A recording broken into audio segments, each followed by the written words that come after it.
ಯಾವಾಗ ಬಂದ್ರಿ? ನೆನ್ನೆ ಬಂದೆ. ನೆನ್ನೆ ಬಂದ್ರ? ಸೋಮವಾರ ಅಲ್ಲಿದ್ರಲ್ಲ, ಗುಬ್ಬಿಲಿದ್ರಿ?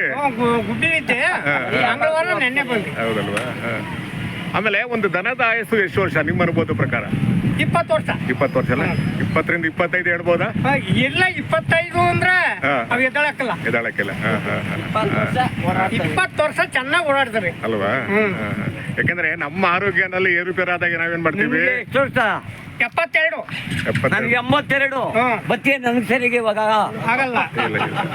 ಬರೀ ರಾಗಿ ಮುದ್ದೆ, ನಾನು ಇನ್ನೇನು ಊಟ ಮಾಡೋದಿಲ್ಲ. ಎಪ್ಸರ ಏನು ಇಲ್ಲ, ನೋಡಿ, ಕುಡಿಯೋದ ಇನ್ನೊಂದು ಏನಿಲ್ಲ, ಹಸಿನ ಮಜ್ಜಿಗೆ ಮುದ್ದೆ. 10 ವರ್ಷ ದೊಡ್ಡವರು ಅಲ್ವಾ? 82. ಒಂದ್ 20ರಿಂದ 25 ವರ್ಷ ಅಂತ ಹೇಳ್ಬೋದಲ್ವಾ? ಯಾಕಂದ್ರೆ ಇದ್ರ ಆರೋಗ್ಯ ನಾವು ನೋಡ್ಕೋಬೇಕು.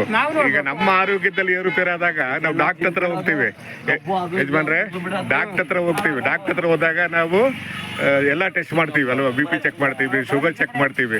ಇವು ವರ್ತನಲ್ಲಿ ಏರುಪೇರಾದಾಗ ನಾವು ನೋಡ್ಕೋಬೇಕು ಅಲ್ವಾ? ಅವು ಮೂಗ್ ಜಲ್ಮ, ಅದೇ ನೀರ್ ಕುಡ್ಸೋದ್ ನಮ್ದು, ಹುಲ್ಲಾಕದ್ ನಮ್ದು.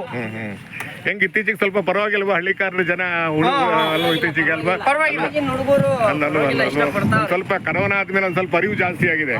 ನಾವು ಬೇರೆ ಹೇಳ್ತಾ ಇರ್ತೀವಿ ಅಲ್ವಾ, ಹಳ್ಳಿಕಾರ ಉಳಿಸಿ ಬೆಳೆಸಿ ಅಂತ ಹೇಳ್ತಾ ಇರ್ತೀವಿ ಅಲ್ವಾ? ಹಾಗಾಗಿ ಇತ್ತೀಚೆಗೆ ಒಂದ್ ಸ್ವಲ್ಪ ಕರೋನಾ ಆದ್ಮೇಲೆ ಕರೋನಾ ಆದ್ಮೇಲೆ ಒಂದ್ ಸ್ವಲ್ಪ ಪಾಠ ಮಾಡಿದೆ ಅಲ್ವಾ?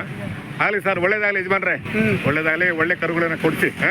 ನಿಮ್ಮ ಅನುಭವಗಳಿದಾವಲ್ಲ, ಬೇರೆಯವ್ರಿಗೆ ಹಂಚ್ಕೊಡಿ ಅನುಭವನ. ಯಾಕಂದ್ರೆ ಅನುಭವ ಇದೆಯಲ್ಲ, ಅದು ತಾಯಿ ಬೇರಿದ್ದಂಗೆ. ಮರಿ ವ್ಯಾಪಾರ ಮಂಗಳವಾರ ಬರ್ತಾರೆ ಅಲ್ಲೆಲ್ಲ. ನಾವೆಲ್ಲ ಬೇರೆ ಬೇರೆ ಕಡೆ ಹೋಗ್ತೀವಿ.